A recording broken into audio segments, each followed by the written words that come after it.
Hello everyone and welcome to my channel. I'm Katie and today we have a scrawler box. If you like unboxing and creating with or subscription boxes, make sure you are subscribed so you don't miss out on any more. And of course, if you're new here, hello, and make sure you've subscribed too. Now, with that being said, let's talk about the box, shall we? This month's featured artist is Caparso. Oh, I struggled saying that.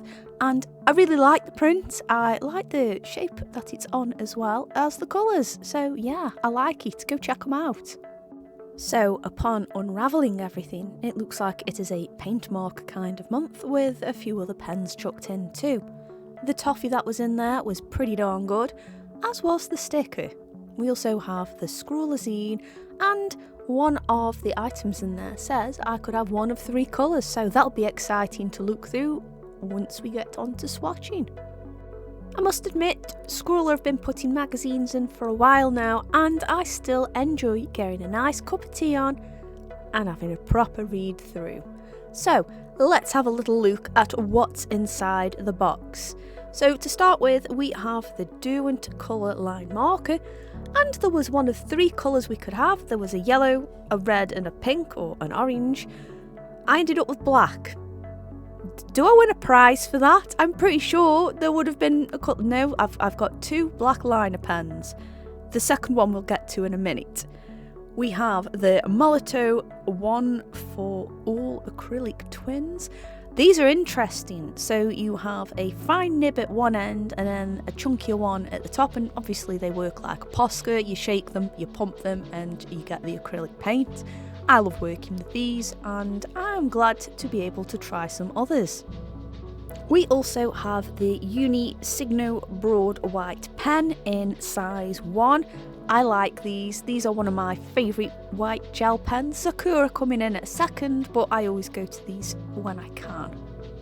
The final pen that we have is the Zig Vellum twin marker, and again similar principle, chunky pen at one end and slightly more refined at the other, but since I've got 2 liner pens, well, I don't know, I've got 2 black liner pens and I guess I should be feeling quite lucky.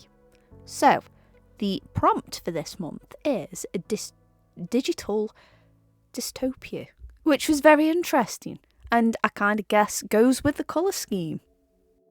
I had a couple of ideas sketching out on this particular prompt. I thought I would do a half real life person, half digital looking person, and I sort of sketched something out there, but wasn't massively feeling it, to be honest. I was really struggling with what to do.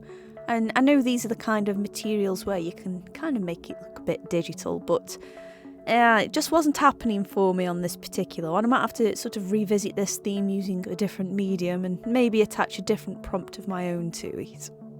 I thought creating a real life and avatar version of the same character might work, but maybe not. I also tried a slightly different pose and approach to it, and I was thinking whilst I was drawing this second doodle out, maybe perhaps making it into a pixel art of some sort and just getting a basic outline as to what I do. The surface we have to work on is the De La Roni mixed media artboard, which I'm guessing is just like mount board, and that's okay. I guess that kind of holds paint mark as well. You will still get pilling on there, but as long as you don't sort of scrub at the page with the nib, it's not really a problem. Just go over it lightly. Lots of light layers tends to do a better job than one big heavy mess scrubbed into it. I thought I would sketch things out in quotations normally, as I would an illustration, and just went in there with a regular pencil. And then it was time to add a bit of a grid outline for these pixels I'm doing.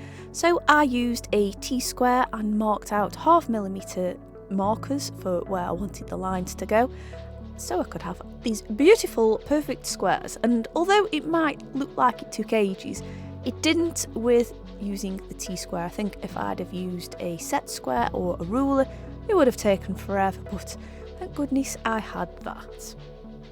I started off by adding in the darker areas first, and I wanted this character's hoodie to be black, as if they're shielding themselves away from the digital dystopia.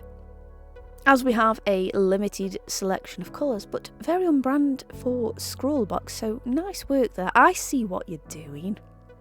I decided it would be easier to add in the outlines based on the loose drawing and just fill that whole area in rather than going 1 pixel at a time. I mean, I don't have to be too literal with the digital, right? As you can see though, as long as you don't press on too hard, as long as it doesn't feel too scrubby on the paper, it's not going to pill up as much. Now, to begin with, I thought about doing a half digital looking pixely, half real, as mentioned earlier, and then I thought, you know what, I can still do that, but I wanted to grid out the whole thing and make the main key areas of this character pixely, and then add a juxtaposition of more flowing, less angular lines over the top. You'll see what I mean when I get there.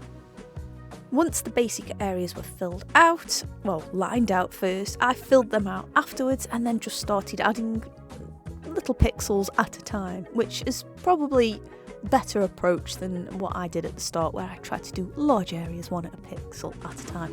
Don't do that, it will take you forever. I actually found these Molotow pens really useful for doing that though. That fine nib was perfect for just getting those intricate areas, and of course being able to colour block with the larger nib just made this a lot easier rather than rifling through my big box of paint markers and not coming across the one I want until it's the last one out of the box. Now, who can relate to that, right? The face, I think, probably could have turned out better. I just colour blocked off areas where the majority of the facial features would work, apart from the nose. I think that might have been a little bit too much. And then this is where I start drawing over things in a normal way. It's a bit weird, really. This kind of evolved as I was going along. I wasn't 100% sure what to do, so the key idea was there, and then I kind of just rolled with it. But I like the concept behind this, and I actually would like to have a try at doing something pixely again. Let me know in the comments if you guys want to see that, and I'll be happy to share it with you. Now, this wouldn't be one of my drawings unless it had got swirly flowy hair in there, and it's weird because as I was doing that, it was sort of really taking place, and I like the fact that my lines escaped the pixel blocked out areas and did their own thing, but just enough for it to stand out, but not too much for it to not be coherent. I think if I could change anything, it would probably be our character's mouth. There wasn't really much I could do about that at this stage, and I did make a little edit further onto this picture where I just removed where I wanted the hands to be. I just thought keeping it as a blocked out black hoodie would probably be best, and there's only so many details you can get. To fill out the page a little bit more, I did a few pixels at an angle and various angles, just blasting off from our character, picking up on the green of her hair, and I also did some picking up the black of her hoodie. I also added a few white pixels in there too.